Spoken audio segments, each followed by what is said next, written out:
22 अप्रैल 2025 कश्मीर का पहलगाम वैसारन वैली, जिसे mini Switzerland कहा जाता है, वहाँ एक टेररिस्ट हमला हुआ जिसने पूरे देश को हिलाकर रख दिया।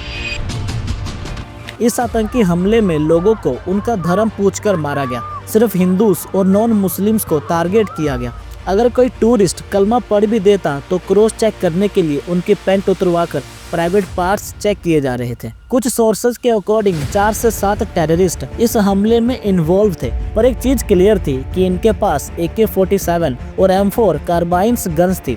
तो ये पॉसिबल हो सकता है कि ये जो टेररिस्ट थे वो कोई छोटे मोटे ग्रुप्स के नहीं होंगे, बल्कि ये एक हाईली ट्रेन्ड टेररिस्ट थे जिनके पास रिसोर्सेज की कोई कमी नहीं होगी। जम्मू एंड कश्मीर पुलिस ने 3 स्केचेस और एक सस्पेक्ट की फोटो रिलीज करी। J&K पुलिस ने 15 लोकल्स के नेम रिलीज किए जो इस अटैक में शामिल थे। अब इस हमले की रिस्पॉन्सिबिलिटी ली है। हेलो फ्रेंड्स, 22 अप्रैल 2025 कश्मीर का पहलगाम वैसारन वैली, जिसे मिनी स्विट्जरलैंड कहा जाता है, वहाँ एक टेररिस्ट हमला हुआ जिसने पूरे देश को हिलाकर रख दिया।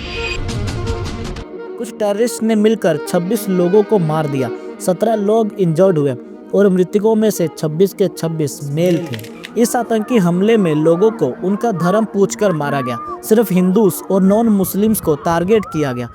फिर बाद में हिंदू कौन है ऐसे पूछे यहाँ पे, फिर संजय लेले जी को सर पे गोली मारा उन्होंने।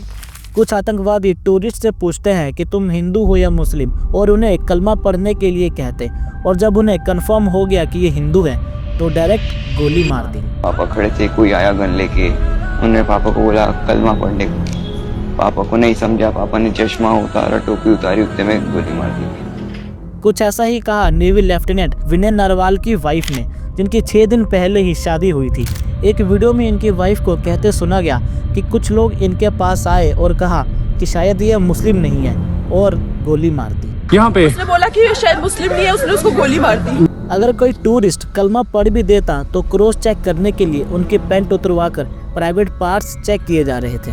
मंजूनाथ, जो कर्नाटका से कश्मीर घूमने आए थे, उन्हें टेररिस्ट ने गोली मार दी, और जब उनकी पत्नी कहती है कि मुझे भी मार दो, तो टेररिस्ट ने कहा कि हम तुम्हें मारेंगे नहीं, ताकि तुम मोदी को बता सको कि हमने इधर किया क्या है। कुछ सोर्सेज के अकॉर्डिंग 4 से 7 टेररिस्ट इस हमले में इन्वॉल्व थे, जिसमें से 4 आर्म्ड यूनिफॉर्म में थे और 3 कुर्ता पजामा में थे। पर एक चीज क्लियर थी कि इनके पास AK-47 और M4 कार्बाइन्स गन्स थी। अब AK-47 जो काफी पॉपुलर और इजी टू यूज गन है, बट सरप्राइजिंगली इनके पास M4 कार्बाइन्स थी, जो एक हाई एंड वीपन है जिसे यूज करने के लिए हाई ट्रेनिंग, हाई मेंटेनेंस की जरूरत होती है। तो ये पॉसिबल हो सकता है कि ये जो टेररिस्ट थे वो कोई छोटे मोटे ग्रुप्स के नहीं होंगे, बल्कि ये एक हाईली ट्रेन्ड टेररिस्ट थे जिनके पास रिसोर्सेज की कोई कमी नहीं होगी। अब इस हमले की रिस्पॉन्सिबिलिटी ली है TRF ने, दी रेजिस्टेंस फ्रंट। ये एक टेररिस्ट ग्रुप है जो साल 2019 में बना था, बट इंडियन गवर्नमेंट के अकॉर्डिंग ये कोई 2019 में नहीं बना, बल्कि ये पाकिस्तान का लश्कर-ए-तैयबा एक टेररिस्ट ग्रुप ही है। हमले के उस रात यानी 22 अप्रैल की रात टेलीग्राम पर एक मैसेज आता है कि आर्टिकल 370 हटने के बाद कश्मीर में 85,000 आउटसाइडर्स आ गए हैं, इसलिए हम वायलेंस यूज करेंगे उन लोगों पर जो यहाँ सेटल होने आए हैं। और ये मैसेज था TRF का। जम्मू एंड कश्मीर पुलिस ने 3 स्केचेस और एक सस्पेक्ट की फोटो रिलीज करी। सिक्योरिटी इंटेलिजेंस ने कहा कि ये स्केचेस आसिफ शेख, सुलेमान शाह और अबू तलहा के हैं। इनमें से 2 सस्पेक्ट्स 1.5 साल पहले ही पाकिस्तान से इलीगली इंडिया आए थे। इसके बाद इन्वेस्टिगेशन से पता चला कि सुलेमान शाह जो इस अटैक में शामिल है वो पाकिस्तान आर्मी का पैरा कमांडो था। स्केचेस रिलीज होने के बाद J&K पुलिस ने 20-20 लाख का इनाम रखा जो भी इन टेररिस्ट की जानकारी देगा। इन 3 टेररिस्ट के अलावा सिक्योरिटी एजेंसीज ने सैफुल्लाह कसूरी उर्फ खालिद, जो लश्कर-ए-तैयबा टेररिस्ट ग्रुप का लीडर है, उसे इस अटैक का मास्टरमाइंड बताया। कई रिपोर्ट्स के अकॉर्डिंग जब 16 अप्रैल को पाकिस्तान के आर्मी चीफ ने नॉनसेंस स्पीच दी तो उससे हिंट मिल गया था कि कुछ तो होने वाला है। उसने कहा कि हिंदू मुस्लिम कभी एक हो ही नहीं सकते और हम अपने कश्मीरी भाइयों को अकेले नहीं छोड़ेंगे। Are different from the Hindus in every possible aspect of life. Our religion is different, our customs are different, our traditions are different, and we will not leave our Kashmiri brethren in their heroic struggle. इसके अगले ही दिन 17 अप्रैल को पाकिस्तान ने कई बड़े फैसले लिए। Shimla agreement को सस्पेंड कर दिया, इंडिया के साथ ट्रेड रोक दिया और इंडिया के साथ अपने एयर स्पेस शेयर करने से रोक दिया। तो इससे थोड़े बहुत हिंट तो मिले थे। अब देखो, इतना बड़ा अटैक एकदम से नहीं हो सकता। ये एक प्री प्लान्ड अटैक था, क्योंकि टेररिस्ट ने बैसारन वैली को चुना था, जहां जाने के लिए पहलगाम से 40 मिनट का ट्रैक करना पड़ता है, जिसे आप पैदल या खच्चरों की हेल्प से ही कर सकते हो। और सारे पुलिस सिक्योरिटी ऑफिशियल्स पहलगाम में ही तैनात थे, तो टेररिस्ट के पास 40 मिनट का टाइम था अटैक करने के लिए। और ये इतना बड़ा अटैक बिना लोकल्स की हेल्प के पॉसिबल था ही नहीं।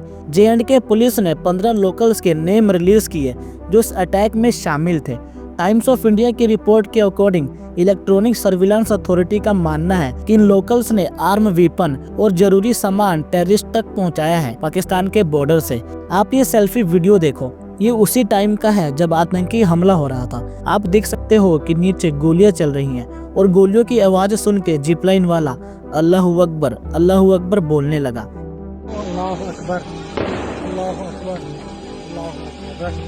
उसे पता था कि नीचे गोलियां चल रही हैं, फिर भी उसने टूरिस्ट को रोका नहीं।